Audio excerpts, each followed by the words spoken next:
بالله السميع العليم من الشيطان اللعين الرجيم بسم الله الرحمن الرحيم الحمد لله الأول فلا شيء قبله والآخر فلا شيء بعده والظاهر فلا شيء فوقه والباطن فلا شيء دونه الحمد لله الذي نور قلوبنا بنور ولاية المعصومين عليه السلام والصلاة والسلام على النبي الأمي العربي العبدي الهاشمي القرشي المكي المدني حبيبنا وحبيب إله العالمين أبي القاسم محمد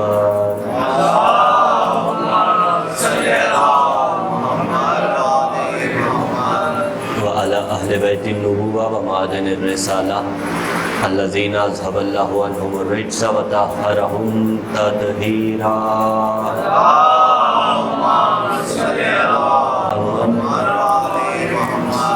ولعنة الله على جميع أعدائهم من يوم انعقاد نطفتهم إلى قيام يوم الدين أما بعد قال الإمام عليه السلام أيها الناس أوتينا ستا وفزلنا بالصبر السلام على الحسين وعلى علي بن الحسين وعلى أولاد الحسين وعلى أصحاب الحسين خاندان اہل بیت علیہ السلام کی عظمتوں کے شایان شان پرخلوص صلوات کی تلاوت فرمائیں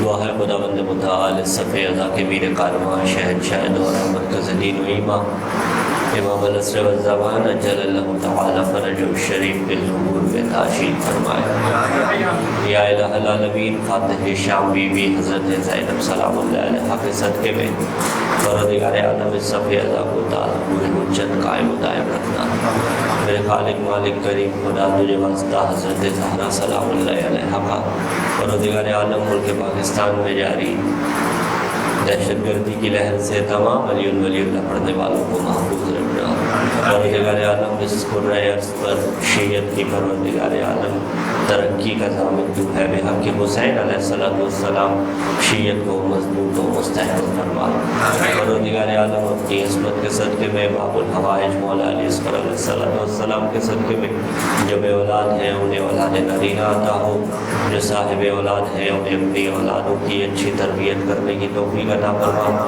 جو جائے شرعی حاجات لے کر مومنین و مومنات مقدس بز میں حاضر ہوتے ہیں ان کی جائے شرعی حاجات مستجاب فرما جن گھروں میں ذکر اہل بیت علیہ السلام ہوتا ہے پروردگار عالم ان میں اپنی رحمتوں کا نزول نازل فرما ہم سب کو اس قابل بنا دے کہ ولی العصر امام زمانہ اجل اللہ تعالی فرج شریف کے لشکر میں شامل ہو سکے امام کے اعوان و انصار میں ہم گنہگاروں کا شمار ہو سکے دعاؤں کی قبولیت کے واسطے مرحومین کی بلندی درجات کے واسطے شب جمعہ ہے دعاؤں کی قبولیت کی شب ہے اور بالخصوص ہر مومن کی عزت جان ناموس مال کی حفاظت کے واسطے 3 مرتبہ پرخلوص صلوات کی تلاوت فرما دیجیے اللہ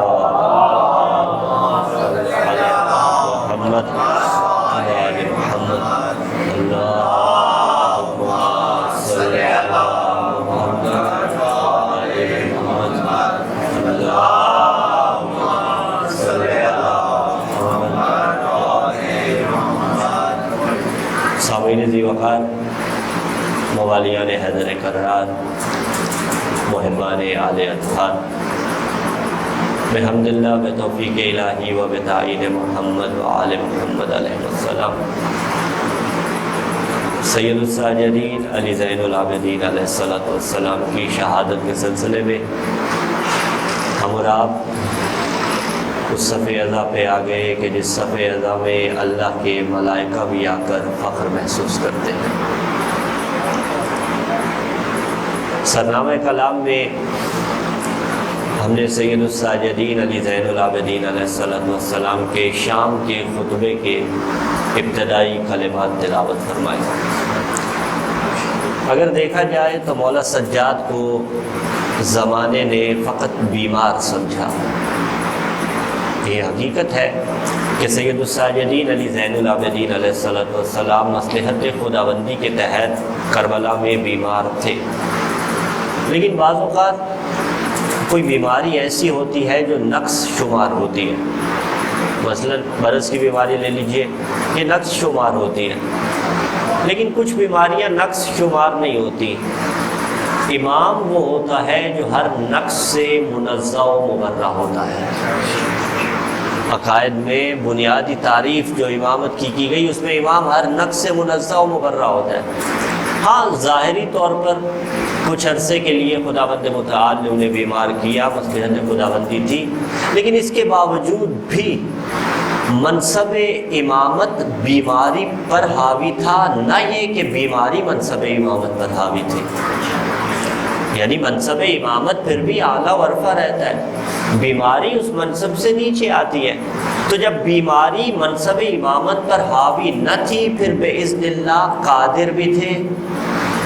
جب قادر تھے تو عاجز نہ تھے، لہذا زمانہ فقط سید الساجدین کو بیمار سمجھا، جبکہ سجاد سے بڑا شجاع کوئی نہیں.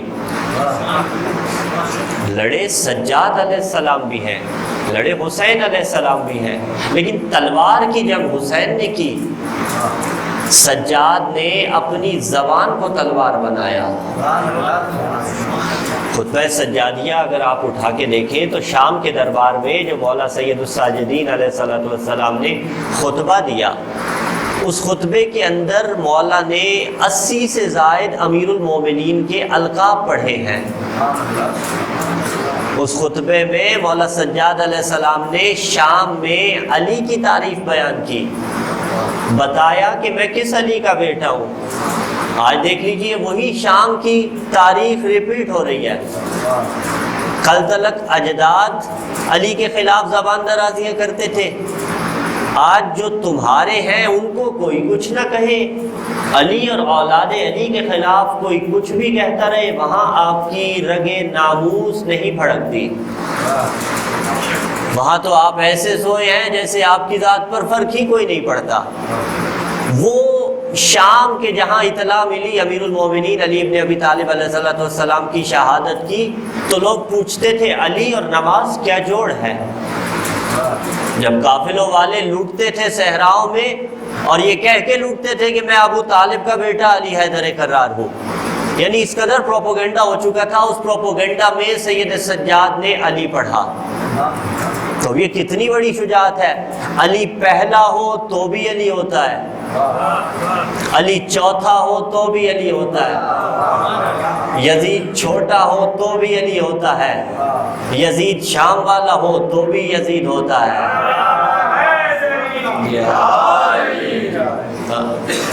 علی علی ہوتا ہے. اب بتائیں کون سید الساجدین ہے؟ چھوٹا علی، خیبر والا بڑا علی.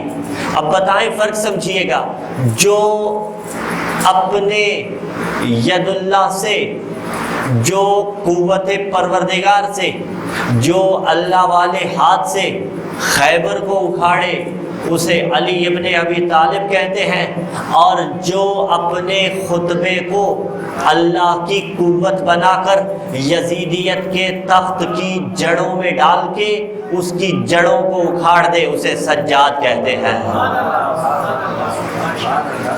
جو تلوار سے مرحب کو دو نیم کرے وہ علی ابن ابی طالب، اور جو خطبے سے یا جو الفاظ کو ذوالفقار بنا کے یزیدیت کے تخت کو مثل مرحب چیر دے اسے علی سجاد کہتے ہیں. تو صرف بیمار نہیں، یہ توہین ہے مولا کی. صرف بیمار نہیں، بیماری پر بھی امامت حاوی تھی، عاجز نہیں تھے. اگر ایک اشارہ سجاد کا شام کے دربار میں ہوتا، تخت یزید ہوا میں جا کر الٹے منہ زمین بوس ہو جاتا. بابا جس کا بابا سورج پلٹا سکتا ہے وہ علی ابن ابی طالب جو سورج پلٹا سکتے ہیں، کہ ان کا پوتا سجاد انگلی کے اشارے سے باذن اللہ تخت یزیدیت کو زمین بوس نہیں کر سکتا؟ پھر بھی کیوں؟ اس لیے کہ جو ہلاک ہو وہ بھی دلیل کے ساتھ. جو نجات پائے وہ بھی دلیل کے ساتھ۔ اور آج اہل سنت، حقیقی اہل سنت کو اگر سوشل میڈیا کے توسط سے ہماری آواز دور دور تک پہنچ رہی ہے تو حقیقی اہل سنت کو پریشان ہونے کی ضرورت نہیں کہ کوئی تمہارا نام استعمال کر کے کیا پروپیگنڈا کر رہا ہے۔ جو نعرہ لگا تھا اسی سے اندازہ لگا لو، اور اب تو ہمیں بھی بتانے کی ضرورت نہیں، دلیل آپ کو مل چکی۔ سید سجاد نے وہاں علی علیہ السلام پڑھے۔ سجاد کہہ سکتے تھے، میں تمہید خطبے کی عرض کروں، سجاد کہہ سکتے تھے میرے بابا مارے گئے، ہمیں در بدر پھرایا گیا، گو کہ اس کی طرف بھی اشارہ کیا، لیکن فوکس تھا خطبے کے اندر القاب امیر المومنین پہ، صفات امیر المومنین پہ۔ تو خطبہ سجادیہ سے ایک مطلب تو ہمیں یہ بھی سمجھ آتا ہے کہ کربلا جنگ تھی ولایت علی ابن ابی طالب کی۔ اگر مقام علی کو سمجھ جاتے، اگر منصب علی کو سمجھ جاتے تو نہ وہ برسر منبر آتا۔ اس کو لانے والا کون؟ تاریخ شاہد ہے، وہ جو علی کے مقابلے میں آیا۔ اس دربار میں سید سجاد نے اور یزید سے اس خطبے کے اندر پہلے اجازت لی ہے۔ منبر پہ ایک خطیب تھا جو علی اور اولاد علی کے خلاف بول رہا تھا، یا میں لفظ بدل دیتا ہوں، جو ان کی فضیلتیں پڑھ رہا تھا جن کے مقدر میں غلطی سے فضیلت کوئی نہ آئی تھی۔ یہ حقیقت ہے کہ شام والے کی شان میں تم نے جتنی روایتیں تم جتنی لاتے ہو اسے حدیث کی ٹائم میں ساری کی ساری کو احادیث موضوعہ کہا جاتا ہے۔ حدیث موضوعہ جو فیکٹری میں بیٹھ کے درہم و دینار کی جھنکار میں گھڑی جاتی ہیں، کوئی ایک بھی اس قابل نہیں کہ جو حدیث کے معیار حقیقی پہ پورا اتر سکے۔ اب شامی خطیب تھا اور منبر پہ بیٹھا ہوا علی اور اولاد علی کے خلاف بول رہا تھا۔ سید سجاد نے یزید سے کہا یا یزید، اب یہ یا علی مدد والا یا نہیں، بات سمجھ رہے ہیں؟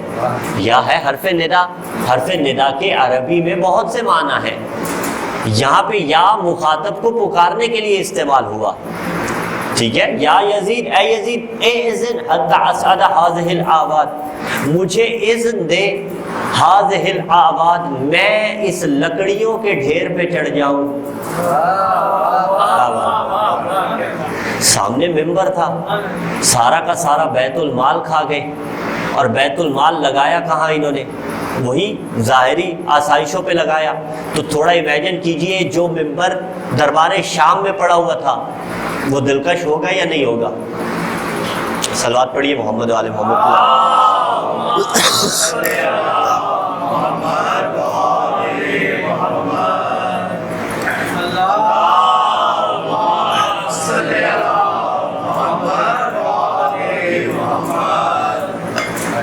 معذرت چاہتے ہیں، 2-4 روز سے کچھ طبیعت ناساز ہے، ہاسپٹل کے بھی 2 چکر لگا چکے، بس اسی کے کچھ اثرات ہیں۔ بہرحال انشاءاللہ العزیز ہم اپنے خطاب پر اس طبیعت کو بحق سید الساجدین حاوی نہیں ہونے دیں گے۔ جی کہا تھی ہماری بات، ظاہری طور پہ بڑا اچھا ممبر ہوگا، سجاد کہہ رہے ہیں لکڑیوں کا ڈھیر۔ یہ مزاج آل محمد ہے، بنانے پہ آئیں تو جو ممبر نہ ہو اسے ممبر بنا دیں،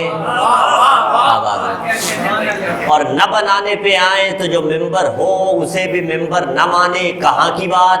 حضور غدیر کی بات، وہاں ممبر کوئی نہ تھا، پالانوں کا ٹیمپریری ممبر بنایا، اور یہاں ممبر تھا، اسے کہا لکڑیوں کا ڈھیر، یعنی بتا دیا جہاں امام کو اس کا حق نہ ملے وہاں ممبر نہیں لکڑیوں کا ڈھیر ہوا کرتا ہے، وہاں لکڑیوں کا ڈھیر ہے۔ اذن حتی اسعد ہذہ الآباد، مجھے اذن دے، مجھے اجازت دے، میں اس لکڑیوں کے ڈھیر پہ چڑھ جاؤں۔ اجازت نہیں مل رہی، پریشان، پریشر بڑا۔ یزید دے اجازت، لاغر، کمزور، ضعیف، نحیف البدن، کیا کر لے گا؟ وہی بات، فقط بیمار سمجھا زمانہ، ہاں، جبکہ سجاد سے بڑا شجاع کوئی نہیں دے رہا تھا۔ یہاں جو بھی مکالمہ ہوا اس کا، جو اجازت طلب کر رہے تھے یا جو حمایت میں تھے مولا سجاد کی کہ اجازت دے دو، میں ان کو اپنے الفاظ میں یوں بیان کرتا ہوں کہ دیکھیے ادھر سے اجازت کا مطالبہ تھا، ادھر سے یزید انکاری تھا۔ انکاری اس لیے تھا، وہ جانتا تھا اگر اس کو اجازت دے دی یہ ممبر پہ جائے گا، ہماری مٹی پلید کر دے گا، ہمیں کہیں کا نہیں چھوڑے گا یہ۔ بہرحال بڑا اصرار، بالآخر اسے دینی پڑی اجازت۔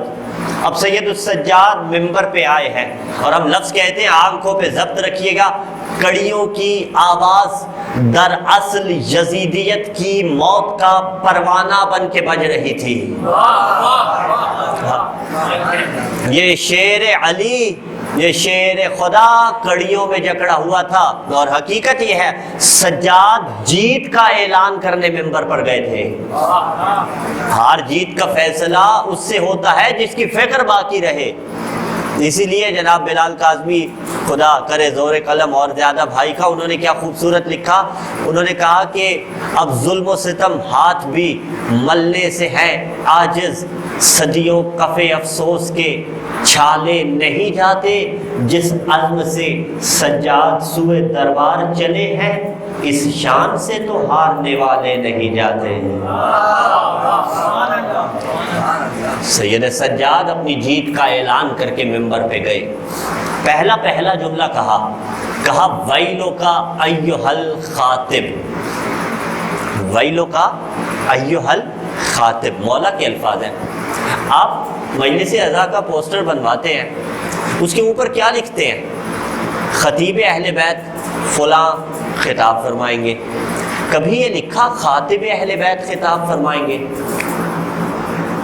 سوچئے کوئی پوسٹر ایسا نظر سے گزرا ہو جس کے اوپر لکھا ہو، کیا غلط ہے خاطب لکھنا؟ ذہن میں آ رہا ہوگا جی غلط ہے۔ اگر غلط ہے تو سجاد سے بڑا فصیح اللسان کوئی نہیں۔ بات پہنچ رہی ہے؟ کوئی غلط لفظ تو مولا استعمال نہیں کر سکتے تھے۔ مولا نے کہا ویلو کا ایھا الخاطب، اتنا تو طے ہوا لفظ خاطب درست ہے استعمال کرنا۔ یہ تھوڑی سی مشکل بحث ہے اور گرامر سے مربوط بحث ہے، لیکن مشکل کشا کا صدقہ میں آسان کر کے پیش کرنے کی کوشش کروں گا۔ خاطب، مولا نے یہ نہیں کہا ویلو کا ایھا الخطیب۔ ایک لفظ ہے خطیب، ایک ہے خاطب، دونوں کا مصدر ایک ہی ہے، یعنی دونوں ایک ہی مصدر سے بنے ہیں۔ خاطب اور خطیب کا ڈفرنس کیا ہے؟ اگر عربی گرامر کے اعتبار سے پرکھا جائے تو خاطب اسم فاعل ہے اور خطیب صفت مشبہہ ہے۔ خاطب اسم فاعل، خطیب صفت مشبہہ۔ اسم فاعل اور صفت مشبہہ کا ڈفرنس کیا ہوتا ہے وہ عرض کر دیتے ہیں۔ اسم فاعل وہ کہ جو حدوث پہ دلالت کرتا ہے، صفت مشبہہ وہ کہ جو ثبوت پہ دلالت کرتی ہے۔ یعنی اس میں فاعل کی دلالت تب تک ہوتی ہے جب تک فاعل وہ فعل انجام دیتا رہے۔ جو ہی فاعل نے وہ فعل انجام دینا چھوڑا اس کو آپ وہ نہیں کہہ سکتے۔ تو پھر یہاں پہ آپ سوال کر سکتے ہیں، بہت سے لوگ ایسے ہوں گے، مثلا انٹرنیشنل پلیئرز کو لے لیجئے، ساری زندگی کھیلتے ہیں، 24 گھنٹوں میں سے 5 گھنٹے کھیل لیں گے، 6 گھنٹے کھیل لیں گے، مہینے میں سے 1 ہفتہ کھیلیں گے، باقی تو نہیں کھیلتے۔ آپ ان کے لیے پھر بھی کہتے ہیں کھلاڑی۔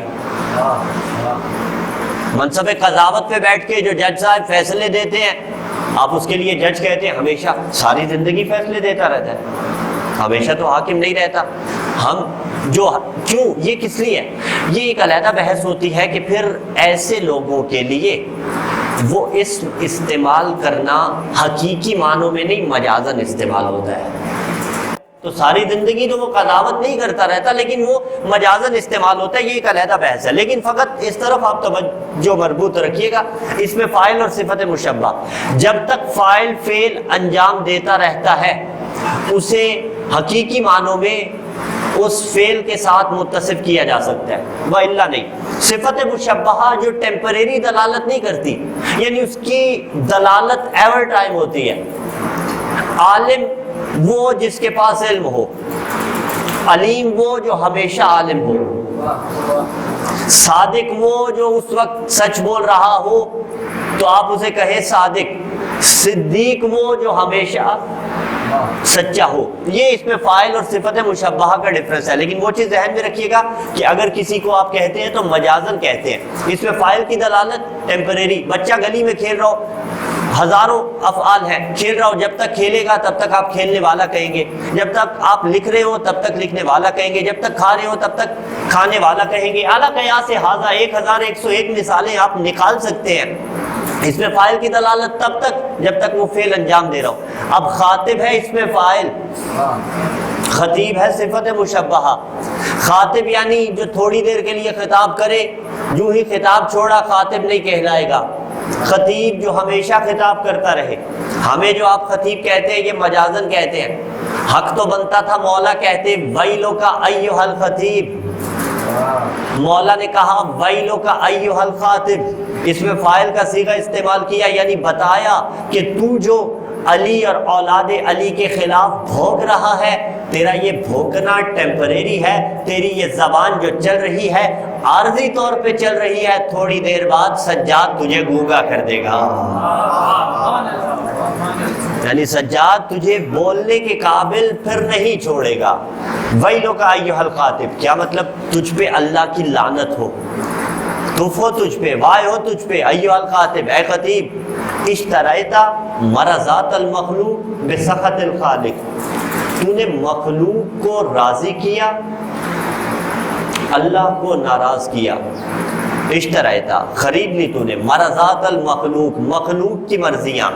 مرضات قرآن سے مثال لے لیجئے، وَمِنَ النَّاسِ مَن يَشْرِي نَفْسَهُ ابْتِغَاءَ مَرضَاتِ اللَّهِ. کون ہے جو اللہ کی رضائیں بستر پہ سو کے خرید لیتا ہے؟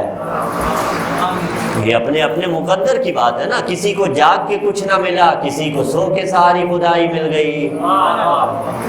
مرضات المخلوق، اشتریتا مرضات المخلوق. تو نے مخلوق کو راضی کیا، اللہ کو ناراض کیا. اب جملہ سمجھیے گا، اس نے کیا کیا تھا؟ کیا کیا تھا؟ بولے تو بھی پاس، نہ بولے تو بھی پاس.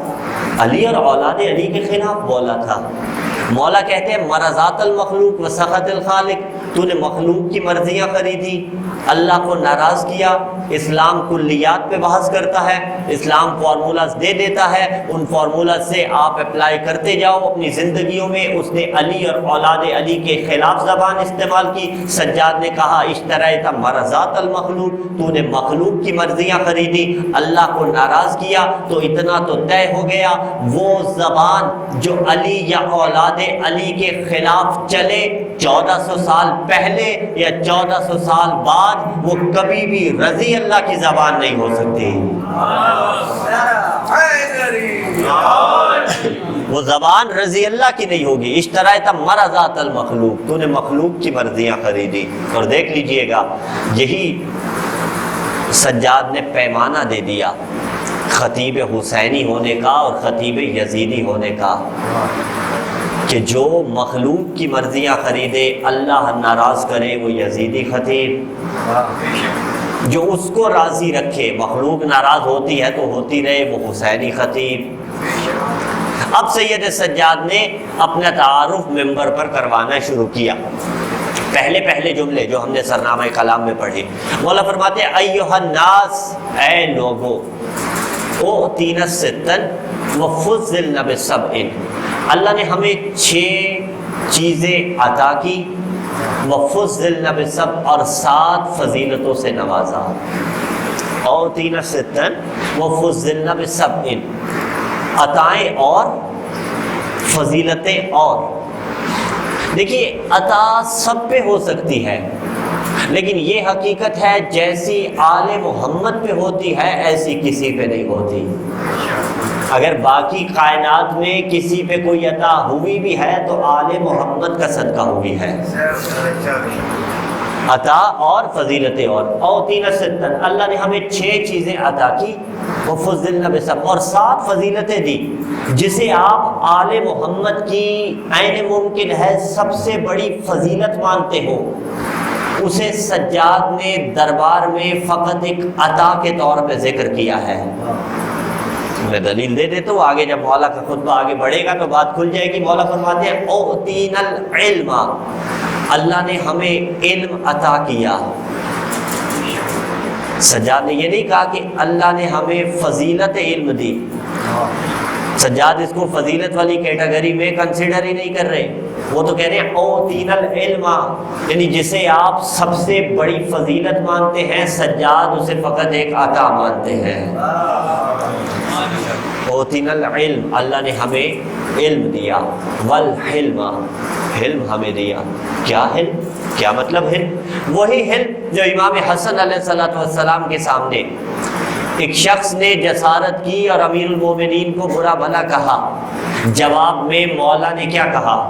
مولا نے فرمایا بھوکا ہے کھانا کھلا دو، پیاسا ہے پانی پلا دو، مقروض ہے تیرا قرض ادا کر دے۔ وہ دشمن بن کے آیا تھا، دوست بن کے چلا گیا۔ یعنی ہمیں یہ دستور بھی مل گیا، یہی روش ہونی چاہیے علی والوں کی کہ کوئی دشمن ہمارے دروازے پہ آئے دوست بن کے چلا جائے۔ آل محمد کے متعلق شبہات لے کے آئے، شیعت کے متعلق شبہات لے کے آئے، وہ شبہات اس کے مجھ نوکر علی کے توسل سے دور ہو جائیں۔ اللہ نے ہمیں علم دیا، حلم دیا، والسماحت، اللہ نے ہمیں سماحت دی۔ سماحت عربی میں استعمال ہوتا ہے، اور سماحت کہتے ہیں بزرگی کو، عرب لوگ اس کو استعمال کرتے ہیں۔ سماحت الشیخ، غیر عالم سید جو نہ ہو، سید غیر عالم غیر سید کے لیے وہ لفظ شیخ استعمال کرتے ہیں عرب۔ سید ہو تو سید عالم، غیر سید ہو تو شیخ، وہ کہا جاتا ہے سماحت الشیخ، یعنی بزرگ عالم دین، جید عالم دین۔ سماحت اللہ نے ہمیں عطا کی، کیا مطلب؟ یعنی سجاد یہ فیصلہ کر رہے ہیں کہ اگر پوری کائنات میں کوئی بزرگی والا گھرانہ ہے تو ہم آل محمد کا گھرانہ ہے۔ علم اس گھر سے ملے گا، علم اس دروازے سے ملے گا، سماحت ہمارے در پہ ملے گی۔ والفصاحت، بولنا خدا نے ہمیں عطا کیا ہے۔ اگر کوئی کلام کرنا جانتا ہے تو ہم آل محمد جانتے ہیں۔ اور دیکھ لیجئے سید السجاد علیہ السلام کا کلام، کیا صحیفہ کاملہ سجادیہ۔ اچھا، صحیفہ سجادیہ کو صحیفہ کاملہ سجادیہ اس لیے کہا جاتا ہے کہ زیدیہ فرقہ تشیع کا ہی ایک فرقہ تھا، لیکن 12 اماموں کے قائل نہیں تھے۔ آج کے زیدی سادات کی بات نہیں ہو رہی، وہ زیدیہ فرقہ، ان کے پاس دعاؤں کا ایک مجموعہ تھا جو کامل نہیں تھا۔ ہمارے پاس جو ہے وہ کامل ہے، اسی لیے اسے صحیفہ سجادیہ کاملہ کہا جاتا ہے، یہ صحیفہ کاملہ کہا جاتا ہے۔ علماء اور عرفا اس کے متعلق فرماتے ہیں کہ صحیفہ سجادیہ زبور آل محمد ہے۔ زبور آل محمد چھوٹی شے نہیں ہے، یعنی بعد از کلام خدا آل محمد کا جتنا کلام ہے وہ تحت کلام الخالق فوق کلام المخلوق، یعنی خالق کے کلام سے نیچے ہوتا ہے، مخلوق کے کلام سے اوپر ہوتا ہے۔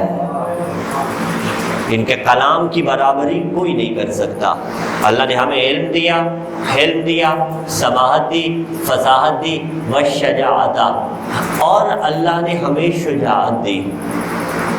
اب فیصلہ کیجئے کتنا بڑا شجاع تھا سجاد حسین کا بیٹا۔ بھئی سامنے والوں کے سامنے اگر کوئی اقرار کیا جائے، کسی بات کا اظہار کیا جائے، ان کا سکوت اس بات پر دلالت کرتا ہے کہ وہ اس بات سے راضی ہیں۔ مثال دے دیں، بچے بھی ہمارے ہم سفر ہو جائیں، ہم مثلا یہ کہیں کہ ممبر پہ اس وقت 2 لوگ ہیں جن کے سر پہ امامہ ہے، تو چھوٹے سے چھوٹا بچہ بھی اس محفل کا بزم کا بول پڑے گا کہ حضور یہ کیا بات ہوئی، ہمیں تو کوئی اور نہیں دیکھ رہا جس کے سر پہ امامہ ہو، آپ ہی تو ہیں جس کے سر پہ امامہ ہے۔ یعنی آگے سے اعتراض ہو گیا۔ اگر ہم کہیں کہ ممبر پہ اس وقت ایک ہی طالب علم ہے، طفل مکتب ہے جس کے سر پہ امامہ ہے، تو سارے خاموش رہیں گے۔ سجاد نے بھرے دربار میں کہا والشجاعت، اللہ نے ہمیں شجاعت دی۔ کسی اور کے خاندان میں یہ شجاعت آئی ہوتی تو وہ کھڑا ہو جاتا، کہتا علی اے سجاد حسین کے بیٹے، میرا دادا بھی شجاع تھا، میرا پردادا بھی شجاع تھا، میرا فلاں بھی شجاع تھا، میرا فلاں بھی شجاع تھا۔ وہ سارے کے سارے خاموش، ان کی خاموشی بتا رہی تھی ہم فرار کے پیرو ہیں، یہ کرار کا بیٹا ہے۔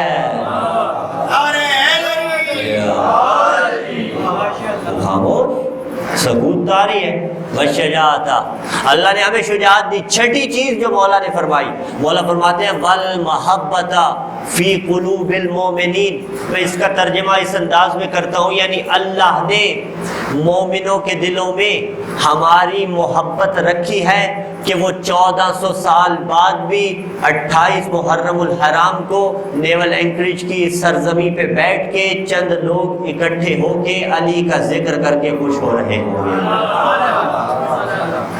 اس کی رینج دیکھ لیجئے، قرۂ ارض میں جہاں جہاں ذکر علی ہو رہا ہے، جو جو محبت اہل بیت کا دم بھرتا ہے وہ سجدہ شکر ادا کیا کرے۔ مولا نے آپ کو دربار میں فراموش نہیں کیا۔ مولا فرماتے ہیں اللہ نے جو ہمیں 6 عطائیں دی نا، علم، حلم، سماحت، فصاحت، اس کے ساتھ ایک عطا یہ ہے کہ مومنوں کے دلوں میں ہماری محبت کو رکھ دیا۔ میں جملہ یہ کہوں، جو پاکستان کے حالات بن چکے ہیں، مجمع ہزاروں کا ہو یا چندین کا، آپ ہمارے انداز تکلم سے واقف ہیں۔ دیکھیے ہم نے بنو امیہ اور بنو عباس کی لٹکتی ہوئی تلواروں میں بھی علی نہیں چھوڑا تھا۔ یہ اعتراض اپنے مقام پہ محفوظ ہے کہ یہ جو حالات بنے ہیں، بننے کے پیچھے جو بھی وجہ تھا، یعنی اس خطیب کو کہ جس کو چاہیے تھا وہ ممبر پہ یہ نہ کہتا اور اس نے کہا، اس کی وجہ سے جو پاکستان کے اندر حالات بنے، خود تو موصوف گئے، ویزا لے کے اگلے ہی دن گئے، خود تو نہ گولی کھائی نہ سامنا عدالتوں کا کیا، خود تو فرار ہو گئے، لیکن روزانہ جنازے میری قوم اٹھا رہی ہے۔ ایک ماں سے پوچھئے بیٹا کیسے جوان ہوتا ہے؟ فدق فدق تو ہم بھی پڑھتے ہیں، ہم بھی کہتے ہیں فدق سیدہ کا حق تھا، سیدہ اس پہ حق تھی، پر تھی، خلیفہ تو ہو بلا فصل، ہم بھی کہتے ہیں، لیکن ہر سخن موقع ہو، ہر نقطہ مقامی دار ہے، ہر بات کہنے کا کوئی موقع محل ہوتا ہے۔ تو بہرحال جو بھی بنا، بنو عباس کی لٹکتی ہوئی تلواروں میں بھی ہم نے علی نہیں چھوڑا تھا، اب بھی نہیں چھوڑیں گے۔ اعتراض فقط یہ کرتے ہیں کہ آپ کی غلطی بھگتنا قوم کو پڑ رہی ہے، بھگتنی تھی تو خود بھگتتے، اتنے آپ تھے تو آپ خود بھگتتے، لیکن پھر بھی قوم کو بھگتنا پڑ رہی ہے، پھر بھی ہم اعراض نہیں کر رہے، ہماری جانیں پھر بھی حاضر ہیں۔ تم نے کھوپڑیوں کے مینار بنائے، ہم پھر بھی حاضر ہیں، تم نے سر تن سے جدا کیا، ہم پھر بھی حاضر ہیں، تم نے ہاتھ کٹوائے، ہم پھر بھی حاضر ہیں۔ اور یہ چھوٹے موٹے حالات ہیں، یہ چھوٹے موٹے باشندے آج علی کو مٹانے کی کوشش کر رہے ہیں۔ سجاد فرماتے ہیں والمحبت فی قلوب المومنین، جملہ آپ کی سماعتوں کی نظر، مولا نے فرمایا اللہ نے مومنوں کے دلوں میں ہماری محبت کو رکھ دیا۔ کس نے؟ اللہ نے رکھا۔ پھر جملہ کہوں، جن کے دلوں میں اللہ محبت علی رکھ دے، کیا اوقات ہندہ زادے اس محبت کو نکال لے۔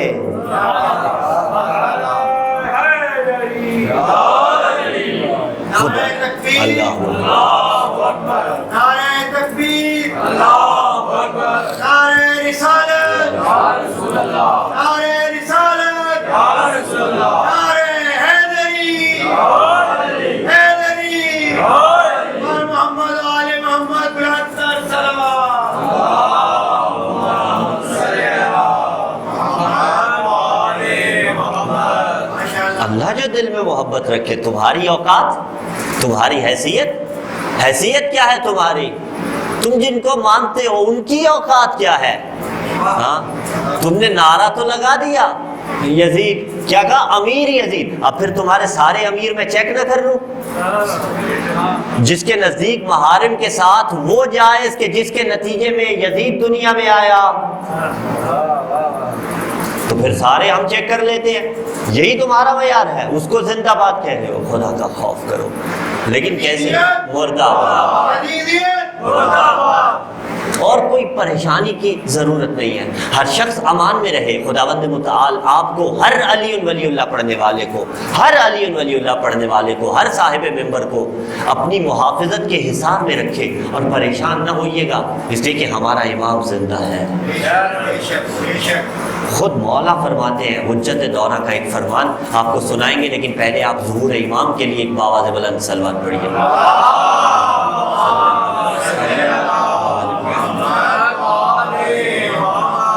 کمال کا جملہ، مولا فرماتے ہیں اِنَّا غَيْرُ مُؤْمِنِينَ لِمُرَاعَاتِكُمْ وَلَا نَاسِينَ لِذِكْرِكُمْ، ہم تمہارے ذکر کو نہیں بھولے، نہ تمہاری یاد کو فراموش کیا۔ وَلَوْلَا ذَلِكَ لَنَزَلَ بِكُمُ اللَّعْوَاءُ وَاسْتَلَمَكُمُ الْأَعْدَاءُ۔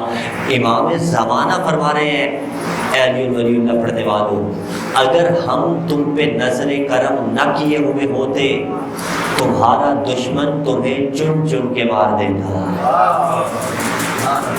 یعنی یہ امام زمانہ کی عافیت کا حصار ہے جو میرے گرد رہتا ہے۔ حجت دورہ فرما رہے ہیں، میں تمہیں نہیں بھولا۔ کتنے بڑے مقام کی بات ہے، کوئی بڑا آدمی اگر ہمیں فراموش نہ کرے تو ہمارے قدم زمین پر نہیں پڑتے۔ حجت دورہ سے بڑا کون ہے اس وقت میں؟ تو پھر کتنا خوش نصیب ہوں میں، کتنے خوش نصیب ہیں آپ کے وقت کا امام کہتا ہے میں تمہیں یاد رکھے ہوئے ہوں۔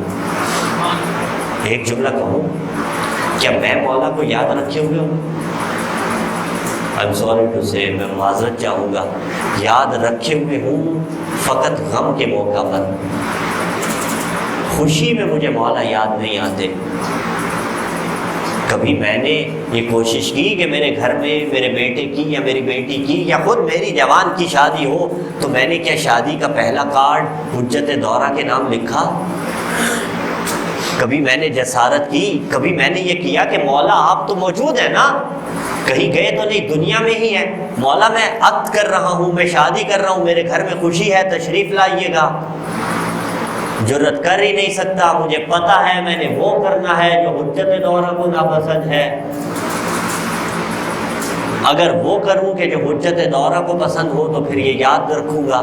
کتنا دکھ ہوتا ہوگا امام کو، ہمیں کوئی خوشی میں مدعو نہ کرے تو تیور بدل جاتے، مجھے کچھ سمجھا ہی نہیں، مجھے امپورٹنس نہیں دی، میں آج کے بعد میرا اس سے تعلق کوئی نہیں۔ ذرا سوچئے تو صحیح، وقت کا امام اگر میں خوشی میں مولا کو یاد نہ رکھوں تو پردہ غیب میں پریشان ہوتے ہوں گے یا نہیں؟ لیکن وہ پھر بھی قریب ہے، میں بھول جاؤں وہ نہیں بھولتے۔ مولا نے فرمایا ہم تم پہ نظر کرم کیے ہوئے ہیں، جاؤ، پریشان ہونے کی ضرورت نہیں، لفظ بدل دے، علی علی کرتے رہو، میرے جد کا ذکر کرتے رہو، مجلس حسین کی وفا کرواتے رہو، حجت دورہ تمہارا ضامن ہے۔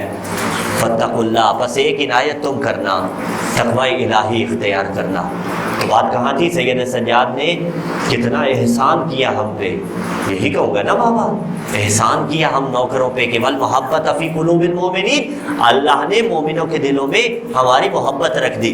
یہ 6 عطائیں سجاد نے گنوا دی، علم، حلم، سماحت، فصاحت، شجاعت، محبت فی قلوب المؤمنین۔ اب باری آئی عطاؤں کی، وہ عطائیں جو آل محمد کے سوا کسی پہ نہ ہوئی۔ اور پہلے جملہ کہا اگر عطا کسی اور پہ ہوئی بھی تو جیسی آل محمد پہ ہوئی ایسی کسی پہ نہ ہوئی، یعنی باقی کسی کو علم ملا تو ان 14 کا صدقہ ملا، باقی کسی کو علم ملا تو ان 14 کا صدقہ ملا، فصاحت ملی، شجاعت ملی تو ان 14 کا صدقہ ملی۔ وفضلنا بسب، سلامت رہے۔ اللہ نے ہمیں 7 فضیلتیں دی۔ کون سی فضیلتیں؟ پہلی فضیلت بِأَنَّ مِنَّ النَّبِيَّ الْمُخْتَارَ محمد، پہلی فضیلت یہ ہے کہ نبی مختار محمد ہمارے خاندان سے ہے۔ وَمِنَّ الصِّدِّيقِ، دوسری فضیلت دربار میں مولا بیان کر رہے ہیں آپ سارے میرے اپنے ہیں، علی پڑھ رہا ہوں، پڑھ کے ختم کروں گا، مجھے کوئی خطرہ نہیں، لیکن سارے اگر منکر ولایت علی بیٹھے ہوئے ہو، گاڑی میں بیٹھوں گا بے خوف و خطر اپنے گھر پہنچ جاؤں گا. اور اگر آج تم آئے بھی اسلام آباد کے اندر تو یہ ملک ہمارا ہے, یہ پاکستان ہمارا ہے, یہ شہر ہمارا ہے. تمہاری حیثیت کیا؟ تم تو آئے بنام یزید تھے, حب علی میں تو آئے نہیں, بغض معاویہ میں آئے چلتے بنے جاتے رہو. تمہارا کام ہی ہے در بدر کی ٹھوکریں کھانا. ہاں جاؤ کھاتے رہو, تمہارا اپنا مقدر ہے. تمہارے مقدر میں ہے ہی کیا؟ محشر میں بھی یوں ہی سرگرداں رہو گے. تم بأن من النبی المختار محمد و من الصدیق, سامنے منکر ولایت علی سجاد کہتے ہیں من الصدیق, امت کا بنایا ہوا نہیں, اللہ کا بنایا ہوا صدیق ہم سے ہے. ومن الصدیق ومن الطیار, جعفر طیار میرے خاندان سے. ومنا اسد اللہ واسد الرسول, اللہ اور اس کے رسول کا شیر میرے خاندان سے. ومنا سبط هذه الامہ, امت کے سردار جوانان جنت کے سردار حسنین میرے خاندان سے. سیدہ زہرا سلام اللہ علیہا میرے خاندان سے. جملہ ابتدا میں کہا تھا علی چھوٹا ہو تو بھی علی, تو بھی علی, یزید چھوٹا ہو تو بھی یزید, یزید بڑا ہو تو بھی یزید. یہ چھوٹے علی نے چھوٹے یزید کے سامنے کہا. ایسے ہی جملے بڑے علی نے بڑے یزید کو خط میں لکھے تھے. ہاں جب شام والے نے کہا میرا آپ کا خاندان ایک ہے تو مولا نے ایک خط لکھا. میں اس خط کا ترجمہ پہلے اپنے الفاظ میں یوں کرتا ہوں, گویا مولا نے فرمایا حیا کر عقل کے اندھے, کن کو کن سے ملا رہا ہے. اس نے کہا میرا آپ کا خاندان ایک ہے, آئیے صلح کر لیتے ہیں. علی فرماتے ہیں تیرا میرا خاندان ایک ہے, میں تجھے بتاتا ہوں تو کس نسل سے ہے. علی کس اعلیٰ خاندان سے ہے. علی فرماتے ہیں بِأَنَّ مِنَّ النَّبِي وَمِنْكُمُ الْمُكَذِّبُ, اللہ کا رسول ہمارے خاندان سے ہے, جو رسول کو جھٹلاتے تھے وہ تیری نسل سے ہے. وَمِنَّا سیدۃ نسوان فاطمہ وَمِنَّا سیدۃ النساء العالمین, زہرا سلام اللہ علیہا ہماری نسل سے. وَمِنْكُمْ حَمَّالَةُ الْحَطَبِ, شام والے حیا کر عقل کے اندھے, جہنم کا ایندھن اٹھانے والی تیری نسل سے ہے. منا اسد اللہ, اللہ کا شیر ہمارے خاندان سے.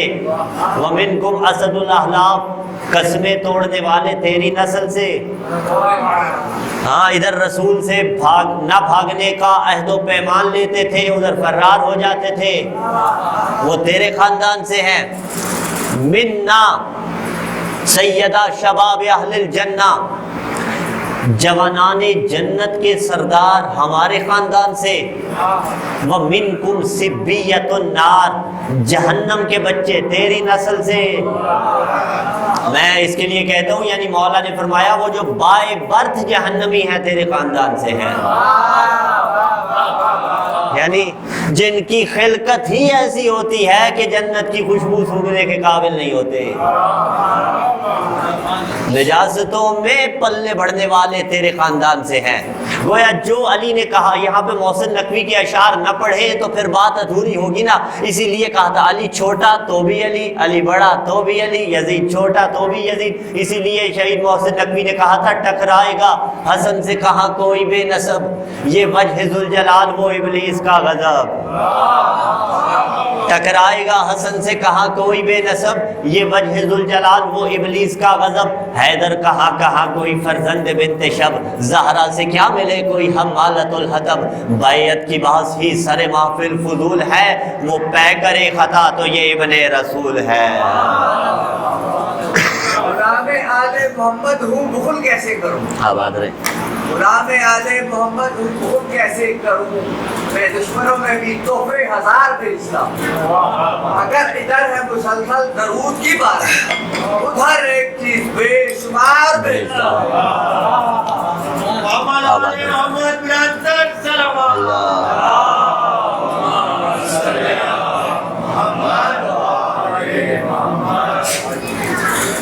تو سجاد کو کوئی قتل مظلوم نہ سمجھے, لیکن جس نے کربلا بچائی اسے سجاد کہتے ہیں. مٹ جاتی کربلا, دفن ہو جاتی کربلا کے تپتے ریگزار میں, اگر سجاد و زینب نہ ہوتے. نے خطبے دے دے کے سجاد نے کربلا بچائی، اور جب مؤذن نے نام لیا اشہد ان محمد رسول اللہ، تو سجاد نے کہا یزید بتا یہ تیرا نانا ہے یا میرا نانا ہے؟ اگر تو کہے کہ تیرا نانا ہے تو نے جھوٹ بولا، اگر اعتراف کرے کہ میرا نانا تو اسی کی اولاد کو دربار میں لے آیا ہے۔ حضرتانو تقریباً 35 برس واقع کربلا کے بعد سجاد اس دنیا میں رہے، پانی دیکھتے رو پڑتے، روزہ رکھتے بوقت افطار کھانا آتا رو پڑتے، اکبر کو بھی رویا، قاسم کو بھی رویا، اون محمد کو بھی رویا، حسین کو بھی رویا، لیکن ان سب سے بڑھ کے شام کو بڑا رویا ہے میرا مولا۔ اجرکم اللہ، اجرکم اللہ۔ حضرت خود مولا سجاد فرماتے ہیں جب بھی میں اپنی پھوپھیوں کو دیکھتا تھا مجھے وہ منظر یاد آ جاتا تھا، بیویاں ایک خیمے سے دوسرے خیمے، اجرکم اللہ، اجرکم اللہ، دوسرے خیمے سے تیسرے خیمے۔ عزاداروں بڑا مشکل تھا شام کا جہاد سجاد کے لیے۔ جب پوچھا کسی نے مولا سب سے زیادہ ظلم کہاں گزرے تو رو رو کے کہا الشام، الشام، الشام۔ میں یہی کہتا ہوں گویا کہہ رہے تھے ہائے شام، ہائے زینب، ہائے پردہ، ہائے نبی زادیاں، ان کے ہاتھوں میں رسد۔ اجرکم اللہ، اجرکم اللہ۔ حضرت 7 مصیبتیں پڑھنا چاہتے ہیں پھر شہادت مولا سجاد پڑھیں گے، جو 7 مصیبتیں خود مولا نے بیان فرمائی۔ حضرت مولا فرماتے ہیں شام میں ہم پہ 7 مصیبتیں ایسی آئیں، عجیب مصیبتیں۔ مولا فرماتے ہیں شام کے اطراف میں ہمیں نیزے کی انیوں سے، تلوار کی نوک سے اذیت دیتے تھے۔ اجرکم اللہ، اجرکم اللہ۔ دوسری مصیبت عزادار و سجاد کہتے ہیں ہمیں یہود و نصارہ کے گھروں کے سامنے لے گئے اور کہتے تھے اسی علی کی اولاد ہے جس نے خیبر میں تمہارے بڑوں کو مارا تھا۔ اجرکم اللہ، اجرکم اللہ۔ سجاد کہتے ہیں جہاں آلات موسیقی بجائے جا رہے ہوتے تھے ہمیں وہاں روک دیتے تھے۔ میں ایک جملہ کہوں گا جوانوں سے منزل مصائب کی اس منزل میں بھی یاد رکھیے گا، اسی موسیقی نے زینب کو رلایا ہے۔ یہ موسیقی کے طبل بجتے رہے، علی کی بیٹیاں کھڑی رہی، سجاد دیکھتے رہے۔ اجرکم اللہ، اجرکم اللہ۔ حضرتارو عجیب مصیبت شام کے اطراف میں گھوڑے کی ٹاپوں کے ساتھ اہل بیت نبی کے سروں کی بے حرمتی کرتے تھے۔ مولا فرماتے ہیں سروں کو وہاں رکھا گیا جہاں میری پھوپھیوں بہنوں کے کجاوے تھے۔ حسین کا سر زینب کے ساتھ کیسے برداشت کیا ہوگا؟ اجرکم اللہ، اجرکم اللہ۔ علی اکبر کا سر حسین کی بیٹیوں کے ساتھ۔ عزادارو ایک جملہ کہے وہ شام کے جس شام میں سجاد پہ آگ بھی برسائی گئی، وہ شام کے جس شام میں سجاد نے پتھر کھائے، وہ شرابی کا دربار کے جس دربار میں علی کی بیٹی کو شرابی کے ساتھ کلام کرنا پڑا۔ ایک جملہ سمجھیے گا عزادارو کیا ضرورت تھی اس کو زہر دینے کی؟ مر تو تب گیا تھا سجاد جب زینب کو یزید کے ساتھ کلام کرتا پایا۔ اجرکم اللہ، اجرکم اللہ۔ مر تو تب ہی گیا تھا میرا مولا جب شام کے دربار میں گیا، نہ دیتے زہر تھوڑا عرصہ اور بابا کو روتا رہتا، لیکن عزادارو زہر دیا گیا، جگر پہ ایسا اثر ہوا۔ عزادارو سجاد کی آخری منزل، سجاد علیہ السلام کا آخری وقت، عزادارو اللہ جانے کیا کیا منظر یاد آیا ہوگا مولا کو۔ ایک مرتبہ روح پرواز کر گئی، مولا باقر نے غسل و کفن دیا، مولا کا جنازہ تیار ہوا، تابوت میں بھی بھی رکھا گیا۔ عزادارو عجیب منظر ہے، ایک مرتبہ غسل دے رہے ہیں میرے مولا باقر اور رونے لگے میرے مولا باقر، اس لیے کہ دو زخم ایسے پائے سجاد کے جسم پہ جو نشانات تھے زخموں کے۔ ایک وہ زخم تھے جو مدینے میں کھانا پہنچایا کرتے تھے، لیکن ان زخموں نے نہ رلایا، عزادارو رلایا دوسرے زخموں نے۔ وہ زخم کون سے تھے؟ مولا باقر رونے لگے اور کہا جو سجاد کو ہتھ کڑیاں جو توق پہنائے گئے تھے شام میں، ارے ان کے نشانات اب بھی باقی ہیں۔ عزادارو ایک اونٹنی تھی مولا کی جس پہ مولا نے 20 حج تقریباً کیے، کبھی اسے تازیانہ نہ مارا تھا، کبھی اسے تماچا نہ مارا تھا۔